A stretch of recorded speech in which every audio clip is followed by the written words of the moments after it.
বাংলার এই দক্ষিণ উপকূল, যেখানে নোনা জল আর মানুষের চোখের জল মিলেমিশে একাকার হয়ে যায়। সুন্দরবনের কোলঘেঁষা এই গ্রামগুলোতে মানুষের ভাগ্য লেখা হয় জোয়ার ভাটায়। এখানকার মাটির গন্ধ আলাদা, এখানকার মানুষের স্বপ্নগুলো নোনা জলে ভেজা। আজ আমরা শোনাবো এমনই এক বাবার লড়াই আর ছেলের স্বপ্নের গল্প, যেখানে রূপালী চিংড়ি মাছ শুধু মাছ নয়, এক একটা পরিবারের বেঁচে থাকার অবলম্বন। আহ ওরে হরেন, জানটা হাতে নিয়ে টান দে। আজ উপরওয়ালা কৃপা করেছেন রে। জালের টান দেখেই বুঝছি ভেতরে সব রাগ খুশে বাগদা আটকেছে। আর বলো না গদাই ভাই, এই লোনা জলের সাথে যুদ্ধ করতে করতে হাড়গুলো সব লোহা হয়ে গেল, কিন্তু আজ মনটা খুব হালকা লাগছে। বিজয়ের পড়াশোনার শেষ কিস্তিটা এবার অন্তত দিয়ে দিতে পারবো। বাবা সাবধানে, জালের নিচের দিকটা চেপে ধরো, না হলে বড় মাছগুলো নিচে ফাঁক দিয়ে বেরিয়ে যাবে। এই তো এই তো এসে গেছে এসে গেছে। ওরে বাবা রে, এ তো মাছ নয়, এক একটা যেন জ্যান্ত সোনা। হরেন, এই লোটে যদি তুই 20-30 কেজি তুলতে পারিস, তবে তো কালই তুই লাল হয়ে যাবি।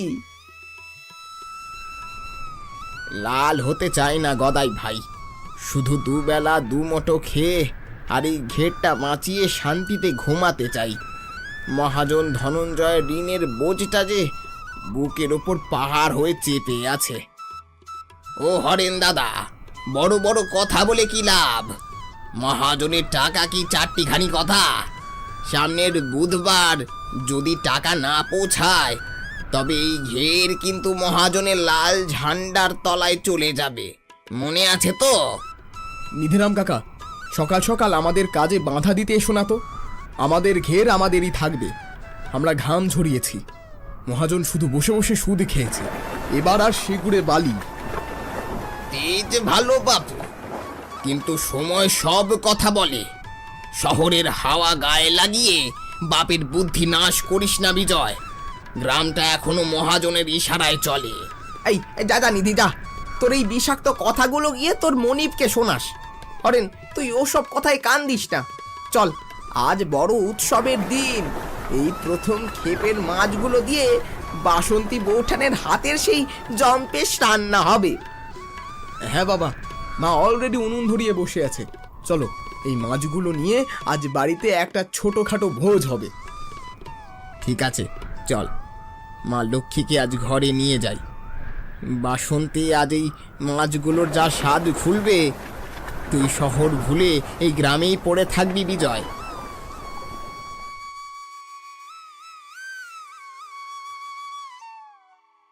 ও বাসন্তী সই, শুনলাম আজ নাকি লটারি লেগেছে তোমাদের। সকাল সকাল নাকি নৌকা বোঝাই করে সোনা থুরি চিংড়ি মাছ তুলে এনেছে তোমার কর্তা। এসো সই, বসো। লটারি না গো, সবই ভগবানের দয়া আর বাপ বেটার হাড় ভাঙা কাটুনি। আজ কটা মাছ বাড়িতে পাঠিয়েছে বিজয়, তাই উনুনটা একটু আগেই দড়ালাম। বাপরে, ও তো এক একখানা বাঘের বাচ্চার মতো সাইজ। তা সই, এত মাছ কি ঘরেই সাবার করবে, নাকি মহাজনের দেনা মেটাতে বাজারে পাঠাবে? নিধিরাম তো পথে বলছে এবার নাকি মহাজন তোমাদের ঘেরটাই লিখে নেবে। অলক্ষণে কথা রাখো তো সই। ওই মহাজনের রক্তচোষা বুদ্ধি তো আমাদের জানা, কিন্তু আমার বিজয় থাকতে আমাদের কেউ পথে বসাতে পারবে না গো। মা, এই দেখো, আজকে সেরা কয়েকটা বাগদা তোমার জন্য নিয়ে এসেছি। আজ কিন্তু কোনো কথা শুনবো না, ভাজার ঝোল দুটোই চাই। আর ডালটা যেন একটু ঘন হয় বৌঠান। মাছ ভাজার তেলের সাথে এই ডাল দিয়ে ভাত মাখলে আহা যা লাগবে। বিজয়, তুই তো শহরের হোটেলের রান্না খুব পছন্দ করিস। আজ দেখ তোর মায়ের হাতে জাদু। এই যে দেখ, হলুদ গুঁড়ো, একটু লঙ্কার ঝাল বাটা, আর এই হলো আমার গোপন মশলা। উফ, মশলার গন্ধেই তো পাড়া মম করছে। তাও বাসন্তী, তেল কি একটু বেশি দিচ্ছ না? সর্ষের তেলের যা দাম।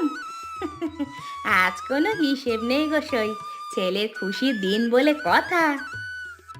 মাছ চিংড়িগুলো দেখতে যা লাগছে, আহা, তেলের বুদবুদ আর ওই লাল হয়ে যাওয়া চিংড়িগুলো, উফ, এটাই তো বাংলার আসল স্বাদ। বিজয়, তা একটা কথা, আমাদের ঘরের খবরটা কি ওই শহরের এজেন্টের কাছে পাঠিয়েছিস? তারা কি কাল আসবে?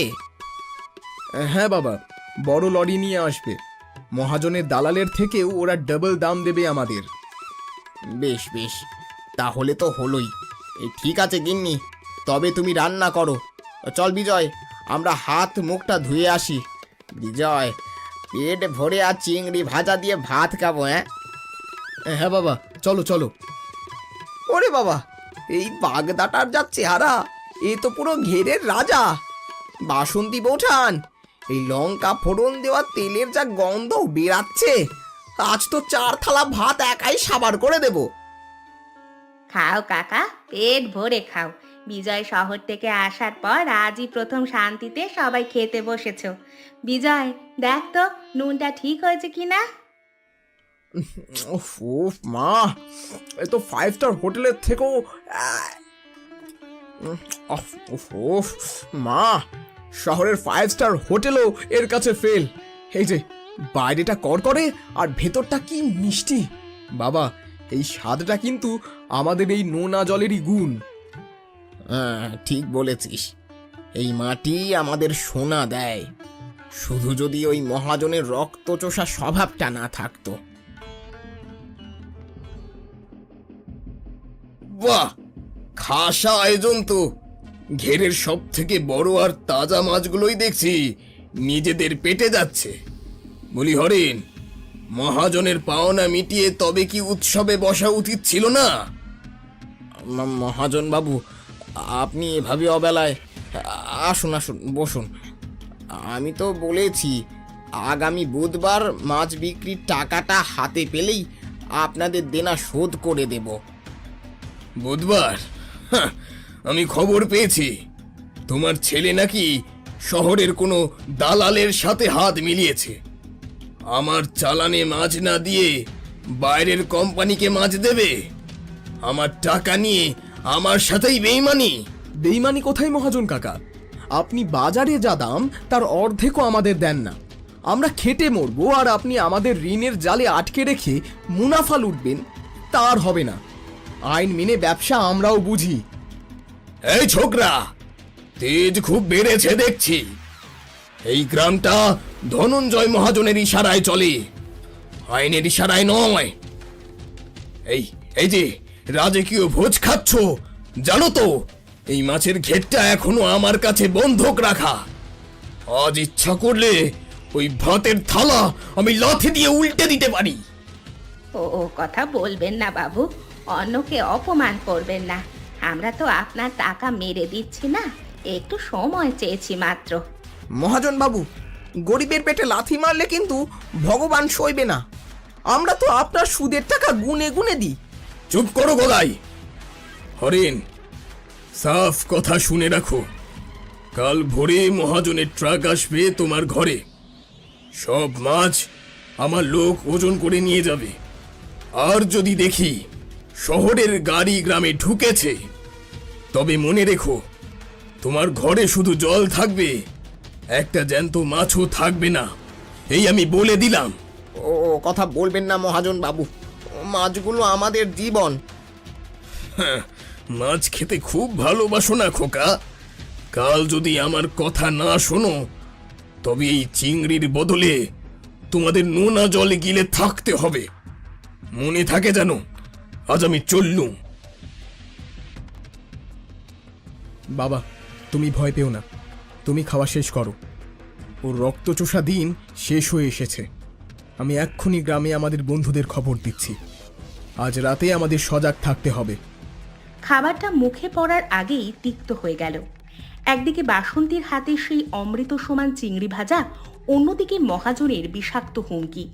রাতের অন্ধকারে কি তবে ধ্বংস হয়ে যাবে নরেন কাকার সারা জীবনের স্বপ্ন, নাকি বিজয় খুঁজে পাবে নতুন কোনো পথ? দেখো হরিণ, তোমার সাথে আমার তো আজকালের সম্পর্ক না। তোমার বাবাও আমার বাবার কাছ থেকে টাকা নিতেন। আমি চাই না তোমার এই ঘেরটা নিলামে উঠুক। তাই আমি একটা সহজ রাস্তা নিয়ে এসেছি। কি রাস্তা মহাজন বাবু? আপনি তো জানেন এবার মাছ যা হয়েছে তাতে আপনার অর্ধেক ঋণও শোধ হবে না। আমি খুব বিপদে আছি। এই কাগজে একটা সই করে দাও। এতে লেখা আছে তুমি তোমার ঘেরের একটা ছোট অংশ আমাকে লিজ দিচ্ছ। বিনিময়ে তোমার সব পুরনো ঋণ আমি মাফ করে দেব। ব্যাস, তুমিও নিশ্চিন্ত, আমিও খুশি। হ্যাঁ হরিন্দা, মহাজন বাবুর মতো দয়ালু লোক আর পাবে না। জেনে শুনে কেউ কারোর ঋণ মাফ করে দেয়, শুধু এইটুকুই তো সই, টিপ দিলেই ঝামেলা শেষ। মহাজন কাকা, কাগজটা কি আমি একবার পড়তে পারি? আমি তো হাই স্কুলে পড়ালেখা করেছি, একটু দেখি কি লেখা আছে। আরে বিজয়, বড়দের কথায় ছোটদের কথা বলতে নেই। তোর বাপ যখন আছে তখন তোর পড়ার কি দরকার? বিশ্বাস হারানো কি ভালো কথা? বিশ্বাসের প্রশ্ন না কাকা, আমার বাবা তো ভালো করে সই করতে জানেন না। কিসে টিপ সই দিচ্ছেন সেটা তো আমাদের জানা দরকার। ওরে ছোকরা, মহাজন বাবুর ওপর তোরা তো অবিশ্বাস। তুই কি ভাবছিস আমরা তোর বাবাকে ঠকাতে এসেছি? আমি তা বলিনি, কিন্তু যদি কোনো ভুল থাকে, দিনকাল তো ভালো না। বাবা, তুমি এক্ষুনি সই করো না। বিজয়, মহাজন বাবু তো আমাদের উপকারের জন্যই বলছে রে। দেখি তো। বাবা, এ তো লিজ দেওয়ার কাগজ না, এটা তো ঘের হস্তান্তরের দলিল। এখানে লেখা আছে তুমি স্বেচ্ছায় তোমার পুরো বসত বাড়ি আর ঘের মহাজনকে লিখে দিচ্ছ মাত্র 500 টাকার বিনিময়ে। কি বলছিস বিজয়? মহাজন বাবু, আপনি শেষ পর্যন্ত আমার থাকার জায়গাটুকু কেড়ে নিতে চাইলেন? কাগজ ফেরত দে বিজয়। হরেন, তোর ঘরের উপর 5000 টাকার দেনা। কালকের মধ্যে টাকা না দিলে আমি পুলিশ নিয়ে আসব, তখন কাগজ ছাড়াই ঘর ছাড়তে হবে। পুলিশ আপনি ডাকুন মহাজন কাকা, আমাদের ঘেরের লাইসেন্স আছে। আর আপনি যে সুদের হার নিচ্ছেন সেটা আইনি অপরাধ। আমার শহরে এক উকিল কাকার সাথে কথা হয়েছে। কাল যদি আপনি আমাদের এলাকায় আসেন তবে আপনাকে আর নিধিরাম কাকাকে জেলের ঘানি টানতে হবে। মহাজন বাবু, ছোকরা তো অনেক দূরে গিয়ে গেছে। পুলিশ এলে আমাদের লাইসেন্স তো নেই। দেখে নেব তোদের। এই ঘরের মাছ যদি মহাজনের গুদামে না যায় তবে তোদের আমি গ্রাম ছাড়া করব। মনে রাখি সরেন, ভাতের থালা থেকে গ্রাস কেড়ে নিতে আমার সময় লাগবে না।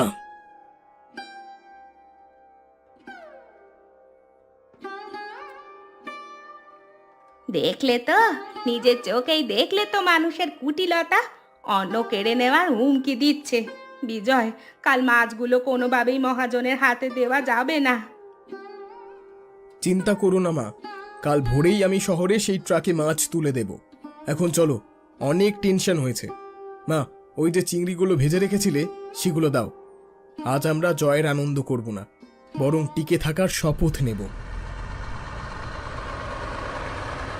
থামাও গাড়ি, দেখি কার বুকের পাটা এত বড় যে এই গ্রাম থেকে মহাজনের অনুমতি ছাড়া মাছ বাইরে পাঠায়। মহাজন কাকা, রাস্তা ছাড়ুন। আমরা কোনো চুরি করা মাল নিয়ে যাচ্ছি না। আমাদের ঘেরের মাছ আমরা আমাদের ঠিক করা দামে শহরে পাঠাচ্ছি। তোর আইন তোর পকেটে রাখ ছোকরা। এই রাস্তা আমার কেনা, আমার রাস্তা দিয়ে গাড়ি যাবে না।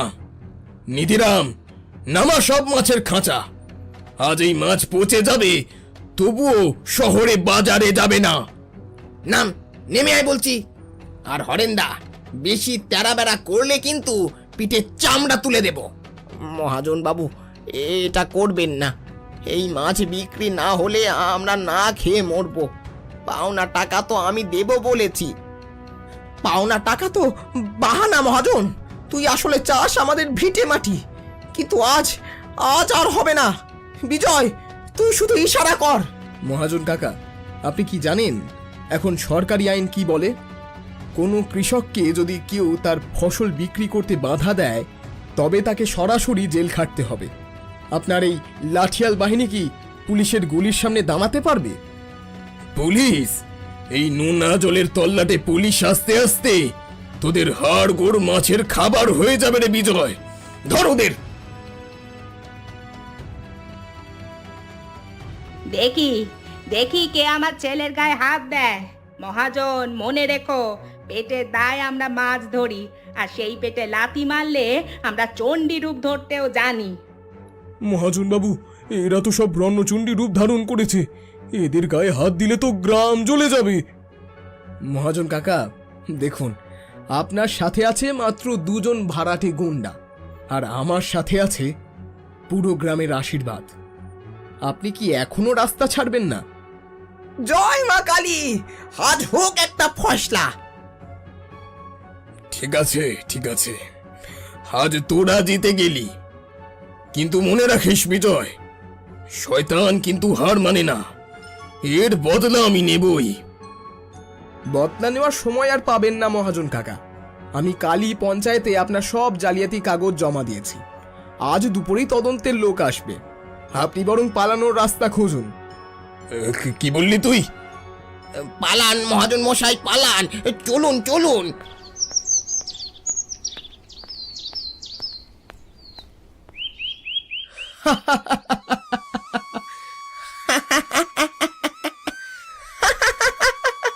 তুই শুধু আমার ছেলে নোস বাবা, তুই আজ এই গ্রামের মান বাঁচালি। যা, মাছগুলো ঠিক মতো পৌঁছে দিয়ে আয়। আমি আজ বাড়িতে তোর প্রিয় রান্নার আয়োজন করব। ঠিক আছে মা।